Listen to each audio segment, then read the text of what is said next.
त्रेता युग के अंत में जब रावण की मृत्यु के बाद भी धरती से अधर्म का अंत नहीं हुआ, तब ब्रह्मांड की अग्नि से जन्मा एक रहस्यमय योद्धा अग्निपुत्र बृहद्रथ न्याय और धर्म की रक्षा के लिए पृथ्वी पर अवतरित हुआ।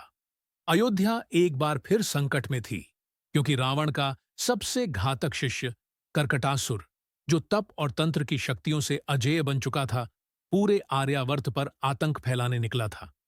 कर्कटासुर न केवल शारीरिक रूप से विकराल और अमर था, बल्कि उसके पास एक मायावी अस्त्र भी था जो किसी भी दिव्य शक्ति को बेअसर कर सकता था। इसी बीच बृहद्रथ को अयोध्या की राजकुमारी यामिनी से प्रेम हो जाता है, जो स्वयं राम और सीता के वंश की अंतिम कड़ी थी। लेकिन यामिनी का अपहरण कर कर्कटासुर उसे अपने राज्य अंधकपुरी ले जाता है, जहां से लौट कर आना मृत्यु समान माना जाता था। बृहद्रथ पर देशद्रोह का आरोप लगता है और अयोध्या उसे निर्वासित कर देती है। फिर शुरू होती है एक दिव्य योद्धा की असंभव यात्रा, जहां उसे न सिर्फ कर्कटासुर के मायावी जालों को पार करना है, बल्कि अपने भीतर की अग्नि को भी जागृत करना है। अंधकपुरी के गगनचुंबी किलों, राक्षसी सेनाओं और काल विभीषिका जैसे अस्त्रों के बीच बृहद्रथ कर्कटासुर से भिड़ता है।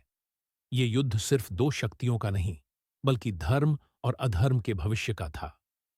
अंत में अग्निपुत्र अपनी आंतरिक शक्ति से उस अस्त्र को निष्क्रिय करता है, जिसे कोई देवता भी नहीं रोक सका था, और कर्कटासुर का अंत कर देता है।